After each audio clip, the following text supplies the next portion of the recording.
नमस्कार, आप देख रहे हैं न्यूज नेशन की एक खास पेशकश। मैं हूं आपके साथ अनुराग दीक्षित। 2024 के लोकसभा चुनाव में सबसे युवा चेहरा जो लगातार अपने कार्यकर्ताओं को, अपने वोटर्स को एड्रेस कर रहा है अलग अलग मुद्दों पर, वो खास मेहमान हमारे साथ जुड़ चुके हैं। हमारे साथ न्यूज नेशन के स्टूडियो में बहुत ही खास मेहमान आए हैं।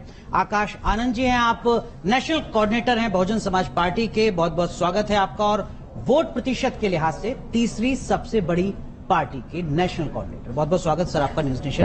Thank you so much. जिस तरीके से आप रैलियां कर रहे हैं, अपने मतदाताओं को, कार्यकर्ताओं को एड्रेस कर रहे हैं, मीडिया के साथ साथ सोशल मीडिया में भी बहुत ज्यादा चर्चा हो रही है। और खासकर जो फर्स्ट टाइम वोटर्स हैं, जो यंग वोटर्स हैं, उनमें बहुत ज्यादा चर्चा है। बहुत ज्यादा फीडबैक सोशल मीडिया पर खासकर सामने आ रहे हैं। आपको भी फीडबैक्स मिल रहे होंगे, युवाओं में खासकर किस तरीके का रेस्पॉन्स? जी, जैसे हम मीटिंगों में, रैलियों में जाते हैं तो मीटिंग के बाद मीटिंग जैसे ले रहे हैं तो पहले 25% यूथ मिलता है। अब हम देखते हैं कि 70% यूथ मीटिंगों में अटेंड कर रहा है। तो काफी अच्छा फीडबैक है। लोगों को लग रहा है कि दोबारा से जो यूथ का कंपोनेंट है पार्टी में, जो पार्टिसिपेशन है, वो आई थिंक पिछले कुछ सालों से कम रहा है। बट जब से बहन जी ने नेशनल कोऑर्डिनेटर के बाद पूरे कंट्री के साथ साथ अब यूपी में भी जो पार्टिसिपेशन या कैंपेनिंग करने का मौका दिया है बहन जी ने, उसके बाद से यूथ बहुत ज्यादा एनर्जाइज्ड है। तो उनके लिए उनसे काफी अच्छा फीडबैक मिल रहा है। They very excited. हमारे देश में जो फर्स्ट टाइम वोटर्स होते हैं वो हराने और जिताने की काबिलियत रखते हैं हर कॉन्स्टिट्यूंसी पर लगभग, क्योंकि युवाओं का देश है। लेकिन ये बहुत ही अनफॉर्चुनेट है कि देश तो युवाओं की आबादी का है, लेकिन जो लीडरशिप है उसमें युवाओं की हिस्सेदारी बहुत कम नजर आती है। आपको लगता है आप उस वैक्यूम को भरते हुए नजर आ रहे हैं? देखिए, यूथ के नाम पे आई थिंक वेरी लिटिल, बहुत ही कम लोग मिलेंगे जिनको अपॉर्चुनिटी मिल पाता है। इट्स नॉट कि यहाँ पे यूथ में लोग नहीं हैं हु आर केपेबल, जिनके पास कैपेबिलिटी नहीं है, ऐसा नहीं है। बहुत अच्छे यंग लीडर्स जिनसे मेरी मुलाकात होती है, चाहे वो कॉलेजेस के हों, चाहे वो डिफरेंट वॉक्स ऑफ लाइफ से आते हों, बट व्हाट दे लैक, जो कमी रह जाती है, जो इंडिया में प्लेटफॉर्म नहीं मिल पाता, I think that's the biggest problem कि प्लेटफॉर्म नहीं मिल पाता लोगों को। And I think that's one thing that will be able to address. हम आने वाले समय में इस चीज को बहुत अच्छे से एड्रेस करेंगे कि यूथ को पार्टिसिपेट करने को मिलेगा काफी हद तक नेशनल पॉलिटिक्स में बीएसपी के थ्रू। मैं इस वक्त एक ऐसे युवा नेता से बात कर रहा हूं जिनकी छवि मीडिया से ज्यादा सोशल मीडिया में एंग्री यंग मैन की बनी हुई है। जिस तरीके से आप रैलियों में एक के बाद एक हमला कर रहे हैं, वो एग्रेशन नजर आ रहा है। ये पॉलिटिकल ट्रेनिंग, जो शानदार पॉलिटिकल ट्रेनिंग है, इसका क्रेडिट किसे देंगे? एंग्री यंग मैन तो आई थिंक गलत होगा बोलना। देखिए, हमारे यहाँ जैसे आप मानेवर साहब के अगर स्पीचेस सुने तो वो बहुत कामली और पोलाइटली अपने मुद्दों को, अपने पॉइंट्स को रखते थे लोगों के बीच में और समझाने का काम करते थे। हम भी बहुत लंबे समय तक वही करते आए हैं। मेरा ये कोई पहली बार नहीं है किसी पब्लिक मीटिंग में या पब्लिक रैली एड्रेस करना। आई थिंक अब 4 साल हो गए, 4 से 5 साल हो गए मीटिंग एड्रेस करते हुए। बट बहुत सारी चीजों को हमने कंसर्न को रेज किया है, लोगों के बीच में रखा है। बट आई थिंक ये 2024 में जो मुद्दे इस वक्त कोई भी पॉलिटिकल पार्टी नहीं उठा रही है, स्पेशली जो यूथ को लेके, अगर आप रोजगार की बात करें, अगर आप एजुकेशन की बात करें, शिक्षा की बात करें, तो ये 2-3 कुछ ऐसे कंसर्न्स हैं जो कोई भी पॉलिटिकल पार्टी ने सीरियसली होके कुछ इस पे एड्रेसल नहीं दिया है। आई थिंक वो जो एंगर आता है या कभी कभी बातों में वो गुस्सा निकल जाता है स्पीचेस में या मंच से, आई थिंक वो बस उन लोगों का ही नाराजगी है जो मेरे थ्रू निकल के आ रही है। That's it, nothing else. आप कह रहे हैं कि आप आम लोगों का जो गुस्सा है, आम लोगों की जो नाराजगी है, फ्रस्ट्रेशन है, उसको रिफ्लेक्ट करते हैं अपने स्पीचेस में? बिल्कुल।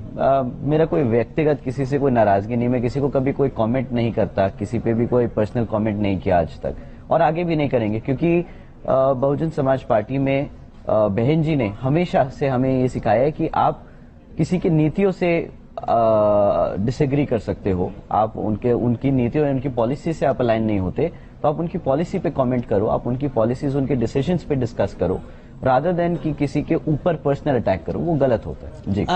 तब जबकि जो पॉलिटिकल डिस्कोर्स है उसमें सैम पेत्रोदा के बयान की चर्चा हो रही है, जिसमें वो कह रहे हैं कि नहीं साहब, संपत्ति छीन ली जाएगी, मंगलसूत्र छीनने का डर दिखाया जा रहा है, तब आप रोजगार की बात कर रहे हैं, आप पेपर लीक की बात कर रहे हैं, आप आर्थिक असमानता की बात कर रहे हैं। क्या 2024 के लोकसभा चुनाव में बीएसपी के मुद्दे भी यही हैं, चुनावी मुद्दे भी यही हैं? देखिए, बीएसपी ने कभी भी, जैसे आप जानते हैं, मैनिफेस्टो जारी नहीं किया। हम कभी भी मैनिफेस्टो नहीं जारी करते। बहन जी ने हमेशा हमसे, सब हमारे जितने भी कैंपेनर्स हैं, जितने भी लीडर्स हैं, उनसे हमेशा सिर्फ एक ही रिक्वेस्ट करी कि जो हमने 4 बार अपनी गवर्नमेंट बनाई है, उसमें जो भी काम किया है, आप उन्हीं को बेस बना के लोगों के बीच में जाइए और बताइए कि हमने ये काम किए हैं, और अगर आप जनता में दोबारा मौका देगी तो हम इसी को बड़े स्तर पे और काम खींचेंगे। तो हम कोई मैनिफेस्टो नहीं जारी करते, हम उन्हीं को बार बार रिसाइट करते हैं कि जैसे हमने पब्लिक प्राइवेट पार्टनरशिप के थ्रू ग्रेटर नोएडा से आगरा को एक नेशनल हाईवे के लेवल पे एक हाईवे देने का काम किया for the first time in the country. तो हमारे पास कोई ऐसे, we only talk about development. हमारे यहाँ हमेशा development, law and order, education, welfare, इन सब के डिस्कशंस होते हैं। घर में भी हमारा पर्सनल यही डिस्कशन रहता है। लेकिन ये जो पूरा पॉलिटिकल डिस्कोर्स इस वक्त चल रहा है, खासकर फर्स्ट फेज के बाद, आप भी, आपके जहन में भी सारी बातें आती होंगी, आप खुद कैसे कंसीडर करते हैं? क्या लोकसभा का चुनाव इसी पॉलिटिकल डिस्कोर्स के आसपास लड़ा जाना चाहिए? ये बहुत गलत है। आई थिंक ये सबसे ज्यादा गलत चीज है।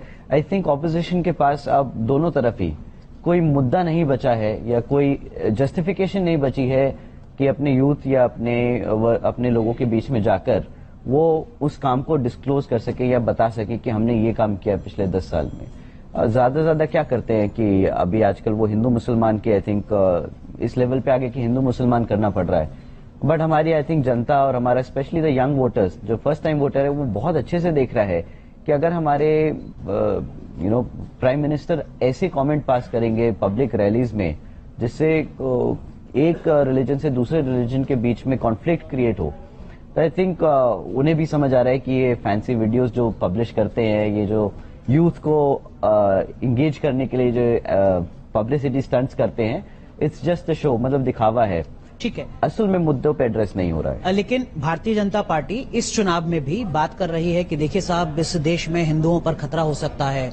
वो दावा कर रही है कि हमने अयोध्या में भगवान श्री राम का मंदिर बनाया है जो 500 साल से नहीं बन पाया था। वो अपने पिछले 10 साल के विकास के दावे भी कर रही है, और वो बता रही है कि आरक्षण को खत्म करने की साजिश इंडिया गठबंधन की तरफ से की जा रही है। जब भारतीय जनता पार्टी, जो सबसे बड़ी पार्टी है, 10 साल से सत्ता में है, वो इन मुद्दों पर चुनाव लड़ रही है, बीएसपी कैसे मुकाबला करेगी? देखिए, पहले तो जो मुद्दे वो उठा रही है, आई थिंक उसको ही एड्रेस करना बहुत जरूरी है। स्टार्टिंग विद ये जो बोलते हैं कि इन्होंने 80 करोड़ जनता को फ्री में राशन दिया। मैं ऐसे हर अपनी पब्लिक रैली में डिस्कस करता हूं कि आपको अगर 140 करोड़ की जनता में से 80 करोड़ जनता को मुफ्त में राशन देना पड़ रहा है, तो मतलब आपने 80 करोड़ जनता को तो बिल्कुल ही इनकेपेबल बना दिया है, भिखारी बना दिया कि वो अपने आप से अपना राशन, घर का खाना पीना नहीं कर सकते। रही बात दूसरी कि वो डेवलपमेंट की बात करते हैं, आई डोंट सी कोई ऐसा काम किया है उन्होंने जिसपे वो दावा ठोक के बोल सके कि हमने ये पब्लिक इंटरेस्ट में काम किया हो।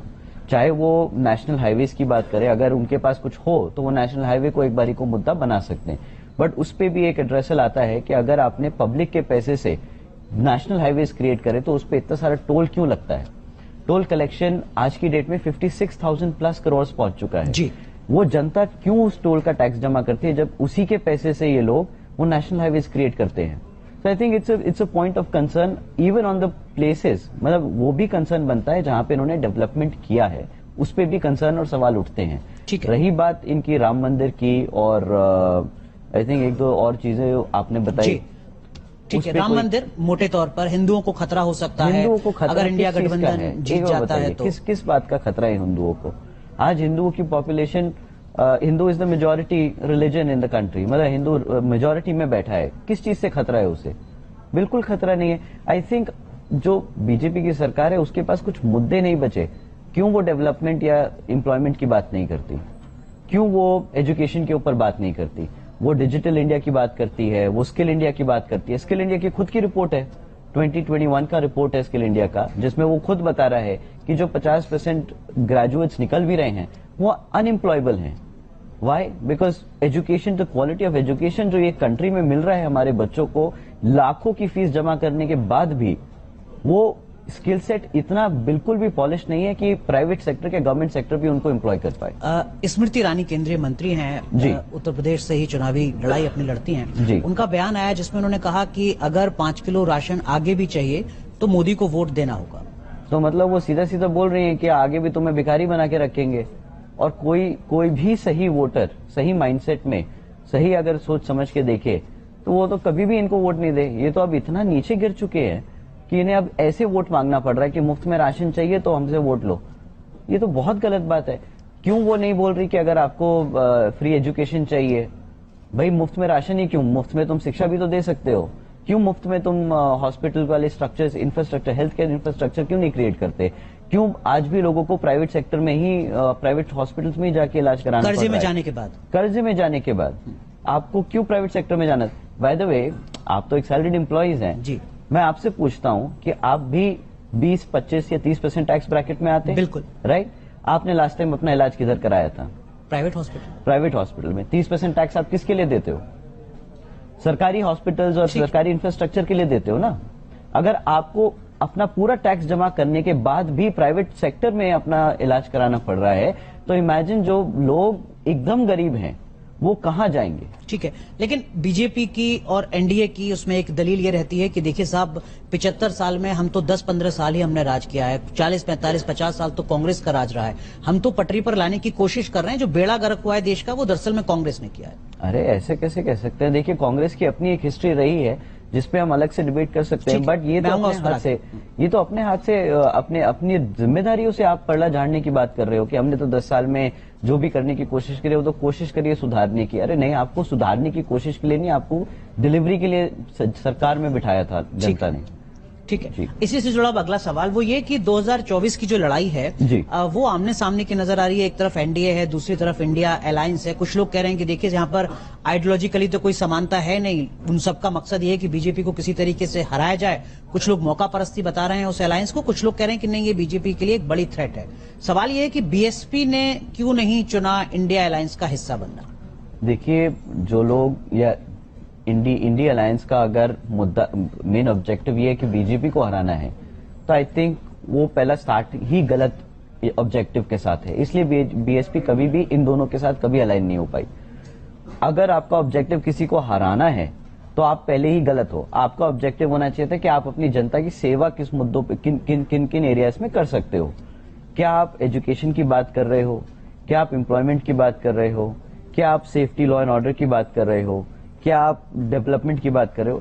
इन ब्रॉडली 4 मुद्दों पे इनके पास कुछ नहीं है। जो बीजेपी कर रही है उसी को ये कांग्रेस और इंडिया अलायंस पोर्ट्रे कर रहा है कि हम 1 लाख रुपया साल का वो देंगे, आई थिंक सेफ्टी के वेलफेयर में देंगे। अरे क्यों देंगे 1 लाख रुपए वेलफेयर में? आप लोग क्या सड़क नहीं बनवा सकते? आप डेवलपमेंट नहीं कर सकते? आप पुलिस स्टेशन को ठीक नहीं कर सकते? क्या आप बैकलॉग की नौकरियां नहीं बढ़ सकते? क्यों ये सब नहीं काम हो सकता? आप जॉब कितनी करोगे, क्रिएट करोगे, ये क्यों नहीं बात करते? So we don't believe in either of these. ये लोगों का एजेंडा और ऑब्जेक्टिव दोनों ही आई थिंक बिल्कुल डिसअलाइंड है to what India public needs. आज इंडिया का यंग वोटर को क्या चाहिए या इंडिया के वोटर को क्या जरूरत है, उन पे दोनों अलायंसेस का कोई ध्यान नहीं है। वो एक दूसरे को आकाश आनंद कह रहे हैं कि अगर वो जीतते हैं, उनकी पार्टी जीतती है, तो उनका जोर होगा सबसे ज्यादा रोजगार पर और उसके बाद बुनियादी सुविधाओं पर। बिल्कुल, ये दो हमेशा मुद्दे से आपकी रहा है, प्राथमिकता में। जो हमेशा से रहा है। ठीक है, इंडिया गठबंधन क्या आपके लिए भी कोई मुश्किल नजर आता है आपको? सिर्फ उत्तर प्रदेश में नहीं, बाकी उन राज्यों में भी जहां पर आपने अपनी पार्टी से उम्मीदवारों को चुनावी मैदान में उतारा? देखिए, हमने जहां जहां अपने उम्मीदवार उतारे हैं, हमने कोशिश करी है कि जिस कम्युनिटी का डोमिनेंस है उस पर्टिकुलर रीजन में, वहां पे उनकी रिप्रेजेंटेशन के लिए उनका उम्मीदवार या उनकी कम्युनिटी से कोई आके रिप्रेजेंट करे। हमने उन सब लोगों को मौका दिया है। हम कोशिश कर रहे हैं कि पार्लियामेंट में हम सबसे ज्यादा डाइवर्स बैकग्राउंड से, डाइवर्स माइनॉरिटी ग्रुप से लोगों को भेजे। आई डोंट थिंक सो कि ये किसी इंडी या बीजेपी की तरफ से कोई ऐसा कोई इनिशिएटिव भी है कि नहीं है, बट हमारी तरफ से हमेशा से ये इनिशिएटिव रहा है और हमने कोशिश करी अक्रॉस इंडिया कि हम ऐसे लोगों को भेजें। अब उसमें किसी का नुकसान होता है या नहीं होता है या किसके लिए फायदा है वो हमें नहीं पता, बट हाँ हम अपने लोगों के लिए जरूर फायदा करने की पूरी कोशिश करें। आपने कैंडिडेट्स का जिक्र किया, खासकर उत्तर प्रदेश के रेफरेंस में मैं आपसे ये पूछ रहा हूं जी। अब ज्यादातर जो पॉलिटिकल एनालिस्ट हैं वो डिकोड नहीं कर पा रहे हैं इस बात को कि बीएसपी ने जो अपने कैंडिडेट उतारे हैं वो क्या सोच समझ कर उतारे हैं। जी। कुछ जगह ऐसा लगता है कि इससे शायद बीजेपी को फायदा हो जाएगा, कुछ जगह ऐसा लगता है नहीं साहब सबसे ज्यादा डेंट जो है वो बीएसपी पहुंचा रही है बीजेपी को। रणनीति किस तरीके की रही है कैंडिडेट्स के सिलेक्शन में? देखिए, कैंडिडेट्स के सिलेक्शन जो बहन जी ने इस बार ही करे हैं, उन्होंने बहुत सोच समझ के कम्युनिटीज से पिक किया है लोगों को जो अपनी कम्युनिटी को रिप्रेजेंट करके उनके लिए आगे काम कर सके पार्लियामेंट में जाकर। हमारा ये ऑब्जेक्टिव नहीं है कि हम बीजेपी को डेंट मारेंगे या उसको डेंट मारेंगे। भाई हम तो ये देख रहे हैं कि हमारा कैंडिडेट जीतेगा कैसे। हर कोई पॉलिटिकल पार्टी चाहती है कि उसके सबसे ज्यादा मेंबर पार्लियामेंट में पहुंचे, तो हम भी वही कोशिश कर रहे हैं। हमारा कोई ऑब्जेक्टिव नहीं है कि अगर वो उसने ऐसा खड़ा किया तो हम इसको भेजें और ये उसको हरा दे या इसको डेंट मार दे।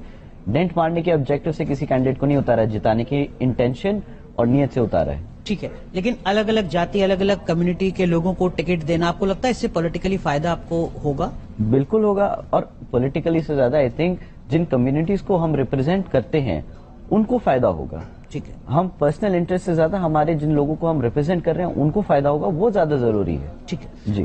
उत्तर प्रदेश के रेफरेंस में अगला सवाल वो ये कि इंडिया गठबंधन में या बीजेपी ज्यादा बड़ी चुनौती आप किसको मानते हैं? यूपी में मोदी जी से ज्यादा लड़ाई है या राहुल गांधी और अखिलेश यादव की जो केमिस्ट्री है, जुगलबंदी है, उससे सीधी लड़ाई है?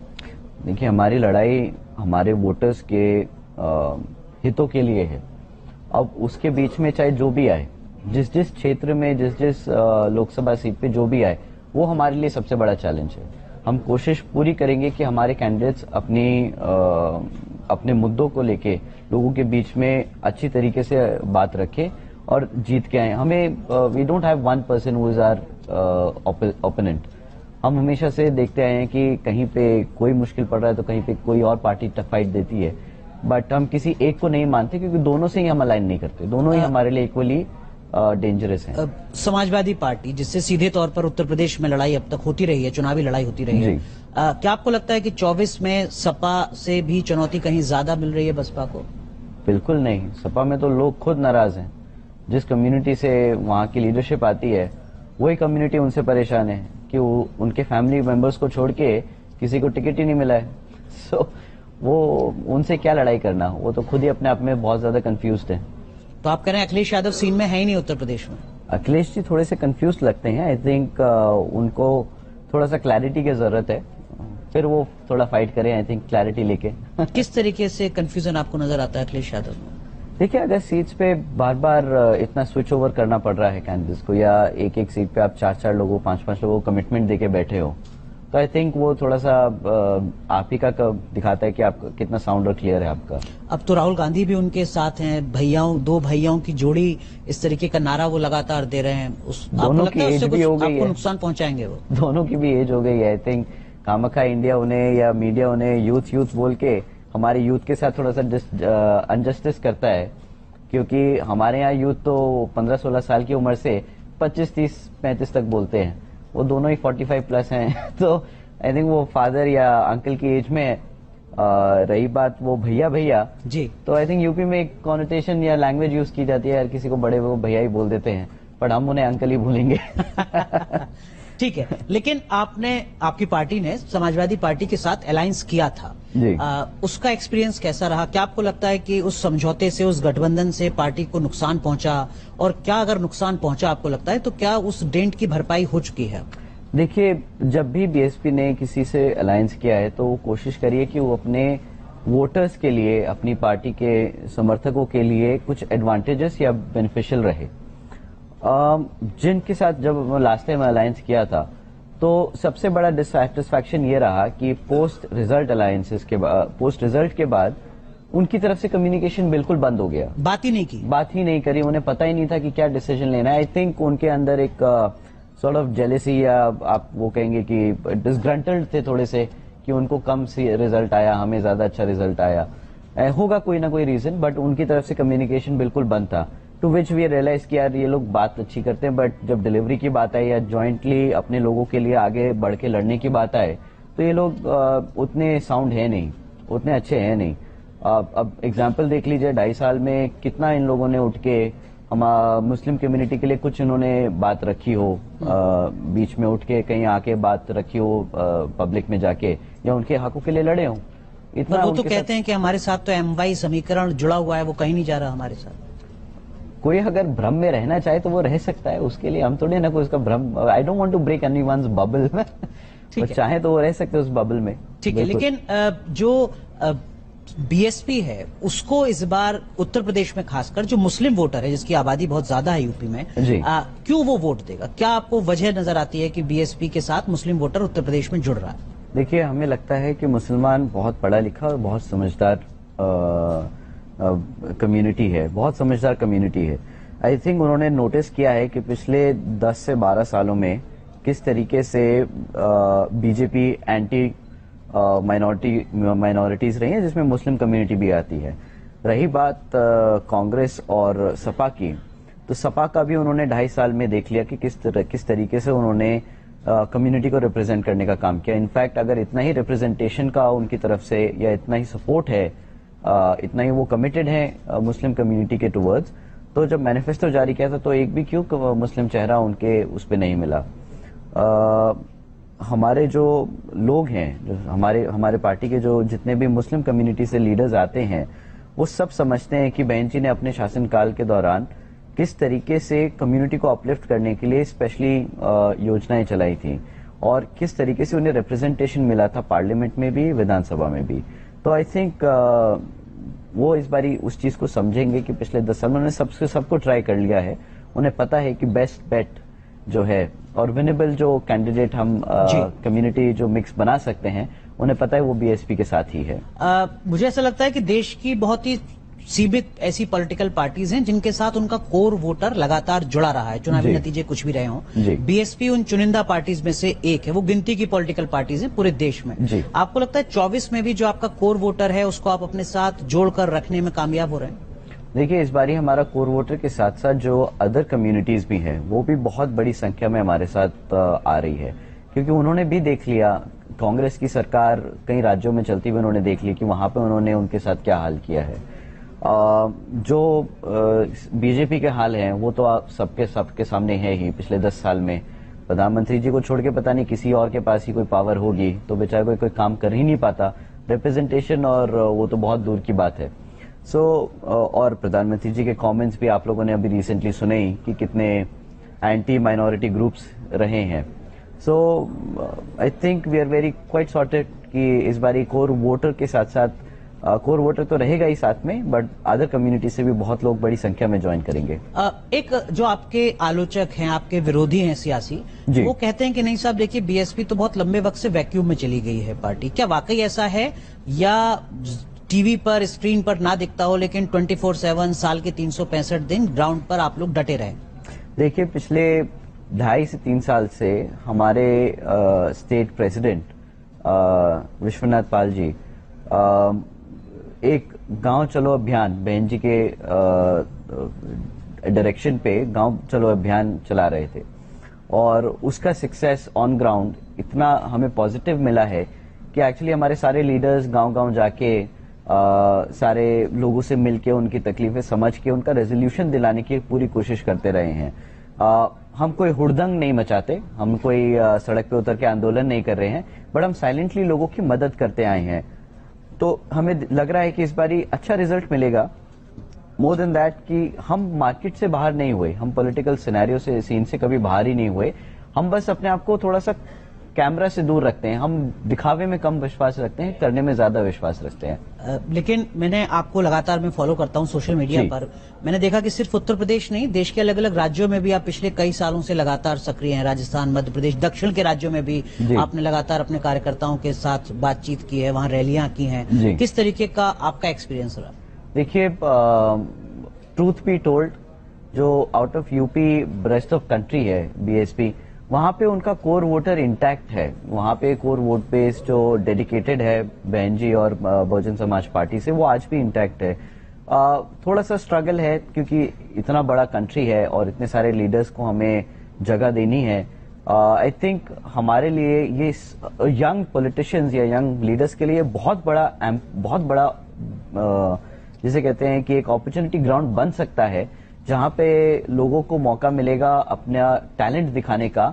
यूपी के साथ साथ रेस्ट द कंट्री में हमारे को बहुत अच्छा लगता है जब हम यंग लीडर्स या यंग बच्चों से मिलते हैं, राजस्थान में, तमिलनाडु में, आंध्रा में, महाराष्ट्र में, where they are very vocal about, वो बहुत वोकल हैं अपनी राइट्स को लेके, बहुजन समाज या बहुजन की नीतियों को लेके। आई थिंक बीएसपी एक ऐसा प्लेटफॉर्म बनता जा रहा है, और आने वाले आप 7 से 10 सालों में देखेंगे कि maximum amount of young leaders who are below the age of 35 वो बीएसपी में आपको मिलेंगे, नॉट जस्ट इन यूपी, बल्कि यूपी नहीं, खाली पूरे देश में सबसे ज्यादा आपको सिर्फ वोटर के तौर पर या संगठन में भी?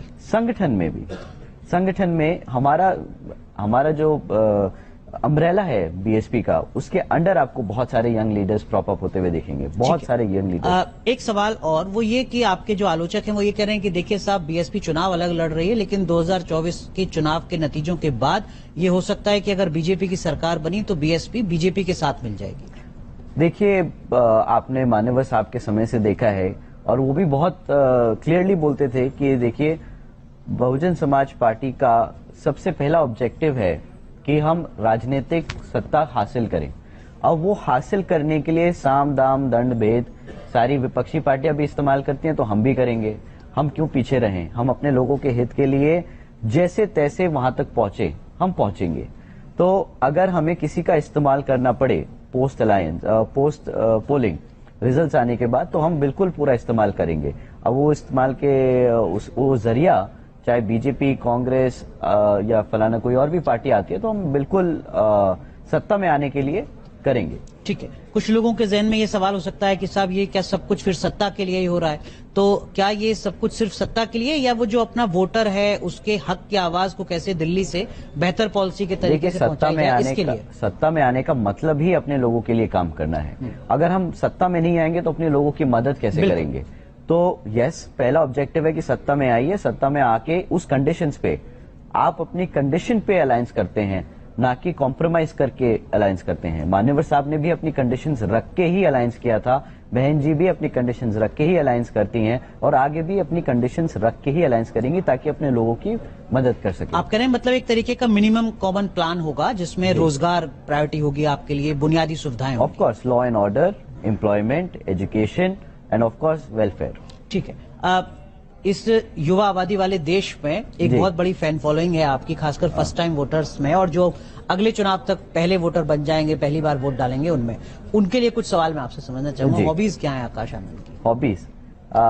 हॉबीज आई थिंक अभी रिसेंटली पिछले 3-1 साल से तो काफी कम रह गई हैं, क्योंकि लोगों के बीच में ज्यादा रहना होता है।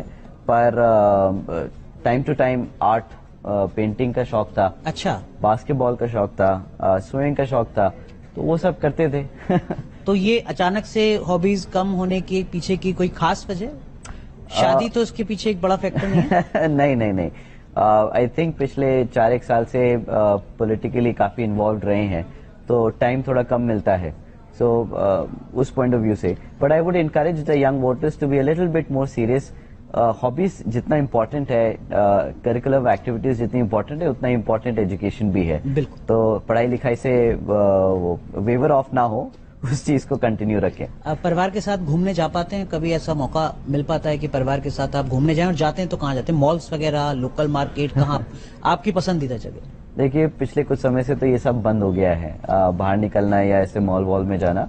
बट अगर टाइम मिलता है तो फैमिली के साथ बैठ के रिलैक्स करके, आई थिंक जैसे सब लोग बैठते हैं चाय पे, आराम से बैठ के बातचीत करना, लोगों के घर में क्या चल रहा है, आपस में सबकी रिस्पेक्टिव लाइफ में, ब्रदर अपना काम कैसे कर रहे हैं, मदर फादर कैसे हैं, वो ज्यादा चलता है। आई थिंक वही बहुत रिलैक्सिंग है। अगर आपके माँ बाप सुखी हैं, खुश हैं, तो वही मेंटल पीस होता है। मूवीज वगैरह देखते हैं, सीरीज वगैरह देखते हैं, और देखते हैं तो ओटीटी या multiplex? So OTT I think is the best way. अभी आई थिंक वही सबसे आसान है, चलते फिरते कभी 5-10 मिनट मिल गए, 15-20 मिनट मिल गए, तो टू कैच अ ब्रेक देख लेते हैं टीवी।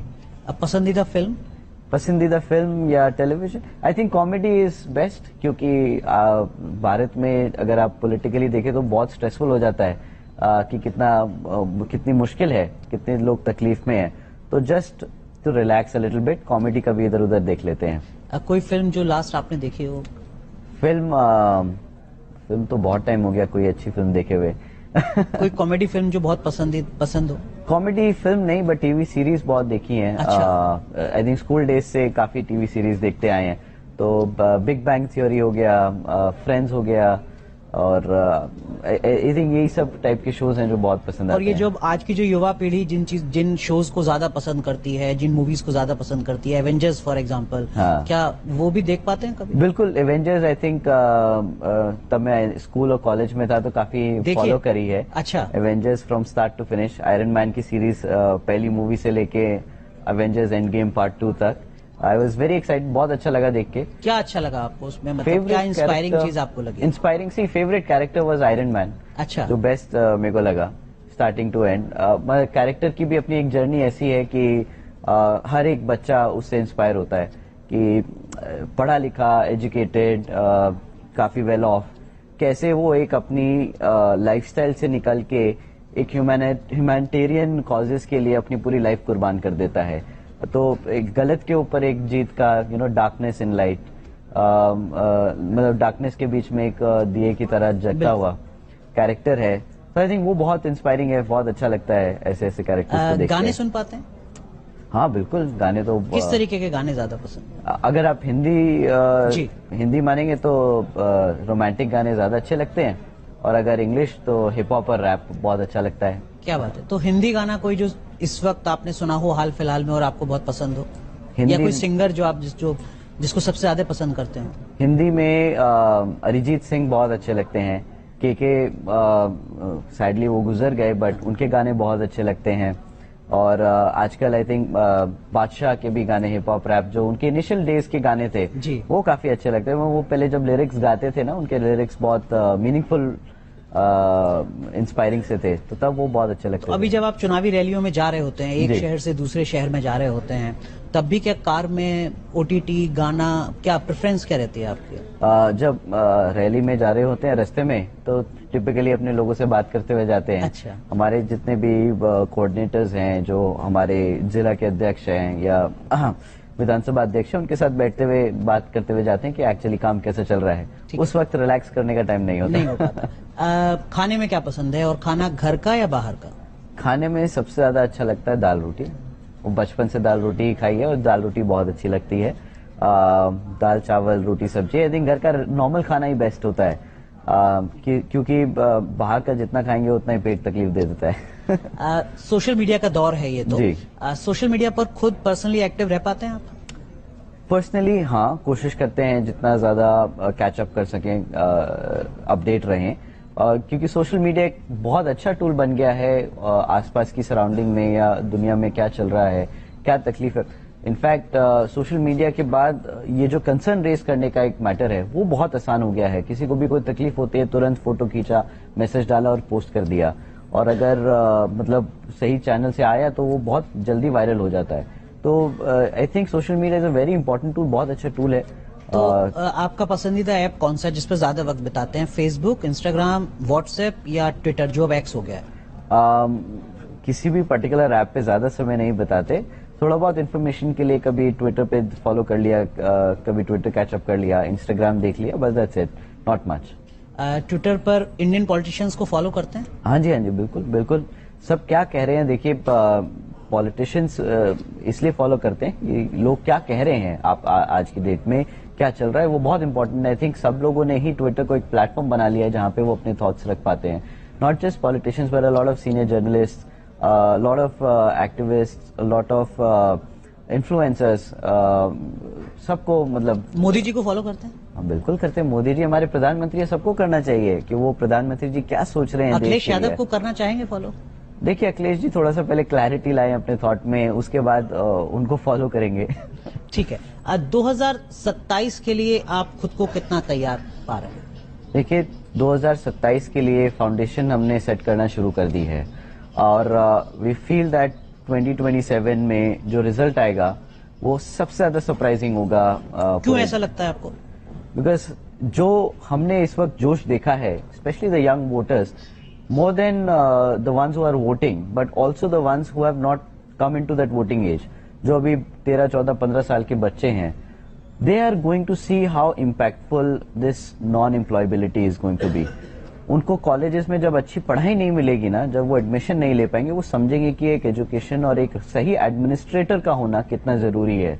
और जो हमारे अभी करंट वोटर्स हैं वो तो सफर कर ही रहे हैं, तो उनको भी समझ आएगा कि करंट रिजीम में जो पॉलिटिशियंस हैं, जो लीडर्स हैं, वो एक्चुअली कितना इनिशिएटिव ले रहे हैं उनके भविष्य को बेटर करने के लिए, वो भी देखेंगे। तो 2027 हमारे लिए बहुत क्रिटिकल रहेगा और हमें पूरा भरोसा है कि यंग वोटर्स का टर्नआउट उस वक्त ज्यादा बेटर होगा। Because I personally make sure कि बच्चे बच्चे तक पहुंचूं और उसे बताऊं कि बच्चा तुम्हारा आगे वाला फ्यूचर जो है, अगर गलत जगह वोट गया तो कितना मुश्किल हो सकता है। मतलब कोई आपको इस वक्त सुन रहा है और वो एक्स पर या आपके बाकी सोशल मीडिया के जो प्लेटफॉर्म्स हैं उन हैंडल्स पर आपको टैग करके आपसे जुड़ना चाहे तो उसको जवाब मिलेगा? कोशिश करेंगे सबको जवाब दे सके। उसके लिए पार्टी में जगह है? पार्टी में हर एक यंग बच्चे के लिए जगह है, हर एक यंग बच्चे के लिए जगह है। देखिए हमारे यहाँ पे बूथ स्तर पे भी 7 लोगों की जरूरत होती है। हर एक बूथ पे हम 7-7 लोगों को बिठाते हैं। वहां से लेके नेशनल कोऑर्डिनेटर तक का पोजीशंस सबके लिए अवेलेबल है। I am again स्टेटिंग this very responsibly कि नेशनल लेवल तक आपके लिए बहुत सारी जगह है। 2024 के इस चुनाव में आखिरी सवाल आपसे, क्या चुनौती आपको नजर आती है? मेरे हिसाब से ऐसा लगता है कि जो वोट प्रतिशत के लिहाज से तीसरी सबसे बड़ी पार्टी रही, शायद उसके लिए चुनौती ये हो कि उस वोटिंग टर्नआउट को वो सीटों में कन्वर्ट कर पाए। जी। इसके अलावा कुछ और चुनौती जो आपको दिखती हो? देखिए जैसे जैसे हम आगे बढ़ रहे हैं तो हमारा जो ट्रेडिशनली जो वोट बेस रहा है वो थोड़ा सा एजेड रहा है, और हमारा भी कोशिश ये रहेगी कि हम यंगर वोटर्स को ज्यादा एंगेज करें, उनको जो करंट सिनेरियो है, करंट अफेयर्स हैं, उसके बारे में अप्राइज करें और कोशिश करें slowly and steadily convert them into of course उनका जो वोट शेयर है into actionable seats and then voice to the parliament. So we see that as a concern, yes, but I think वो आने वाले समय में इम्प्रूव होगा। आखिरी सवाल, माफ कीजिएगा, एक सवाल मैं और बढ़ा रहा हूं।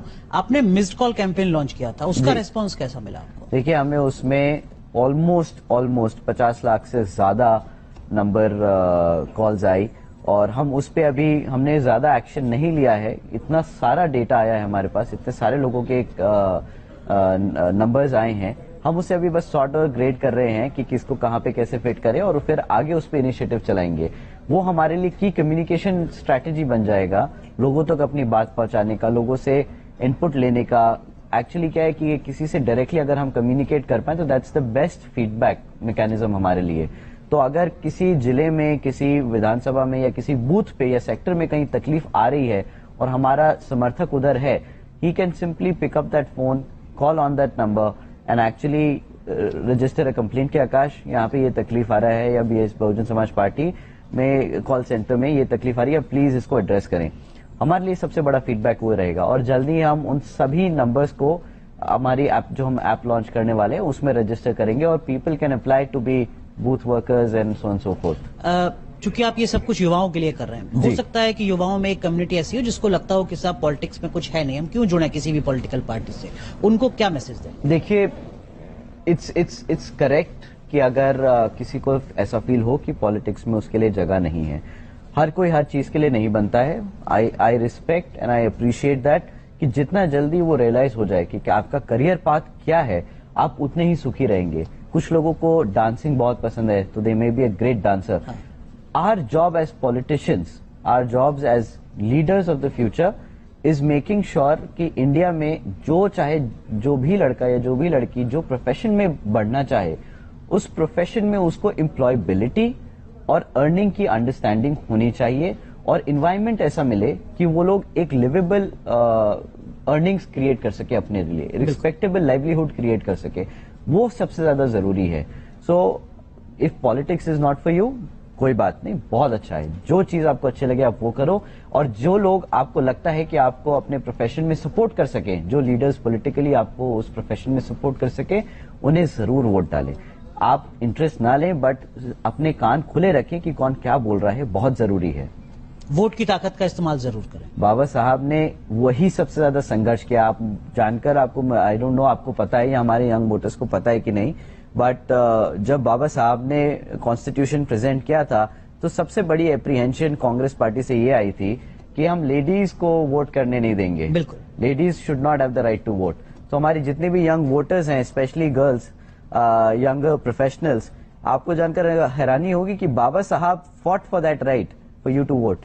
सो स्पेशली जो यंग वोटर्स में जो लेडीज हैं, जो गर्ल्स हैं, आई वुड हाईली अप्रिशिएट अगर आप लोग निकल के वोट डालें और जो पार्टी बाबा साहब को अपना आइडल मानती है, उनकी नीतियों पे चलती है, उनको वोट डालकर एक बार उनको मौका देके देखें और उन्हीं नीतियों पे हम चल के आगे काम करेंगे। बिल्कुल, बहुत बहुत शुक्रिया आकाश आनंद हमारे साथ जुड़ने के लिए और अलग अलग मुद्दों पर खुलकर बेबाकी से बात करने के लिए, खासकर जो आपने अखिलेश यादव को अंकल बुलाया है, मुझे लगता है कि आने वाले वक्त में इस पर चर्चा ज्यादा होगी। एक बार फिर बहुत बहुत धन्यवाद आपका जुड़ने के लिए। तो आप सुन रहे थे बहुजन समाज पार्टी के नेशनल कोऑर्डिनेटर आकाश आनंद को अलग अलग मुद्दों पर, सिर्फ 24 की सियासत पर नहीं बल्कि 27 के मिशन पर भी। धन्यवाद।